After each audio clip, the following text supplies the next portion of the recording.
वंदे मातरम, जय हिंद। पहले हमारे देश में न्याय कैसे हुआ करता था, आपको मैं एक कहानी के माध्यम से बताता हूँ। ये कहानी कोई काल्पनिक कहानी नहीं है, ये कहानी हकीकत कहानी है, सच्चाई है। हमारे देश में एक राजा हुआ करते थे जिनका नाम था चंद्रगुप्त विक्रमादित्य।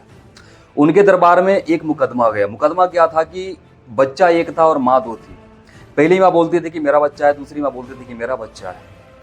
राजा के दरबार में गई, राजा बोला कि सिद्ध करके दिखाओ कि तुम्हारा बच्चा है। पहली माँ से बोला। पहली माँ उठी और उसने सिद्ध कर दिया कि ये मेरा ही बच्चा है, उसने सिद्ध कर दिया। फिर उन्होंने कहा कि दूसरी माँ से बोला कि अब तुम उठो और बता के सिद्ध करके दिखाओ कि ये तुम्हारा ही बेटा है। दूसरी माँ उठी, उसने भी सिद्ध कर दिया कि मेरा बेटा है। राजा जो है बहुत ज़्यादा टेंशन में हो गया, यार ये कैसे हो सकता है कि दोनों ने सिद्ध कर दिया कि मेरा बेटा है, अब फैसला कैसे करूँ मैं। फिर उसके दिमाग में एक आइडिया आया। उसने बोला अपने जो दरबारी थे, जो मंत्री थे, जो भी थे, उनसे कहा कि ऐसा करो, एक तलवार लेके आओ और इस बच्चे को काट दो आधा आधा, और एक आधा दूसरी माँ को दे दो, आधा दूसरी माँ को दे दो, दोनों में बांट दो। जैसे मंत्री आया तलवार लेकर बच्चे को काटने गया, तब तक जो असली माँ थी उसने मना कर दिया।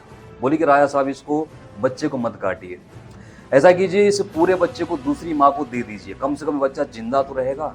राजा समझ गया कि असली माँ कभी भी अपने बच्चे को कटता हुआ अपने आंखों के सामने नहीं देख सकती। उसने क्या किया, बच्चा छीना और उस असली माँ को दे दिया। ये जो पूरा मुकदमा है 3 मिनट के अंदर फैसला कर लिया, मतलब न्याय कर दिया 3 मिनट के अंदर।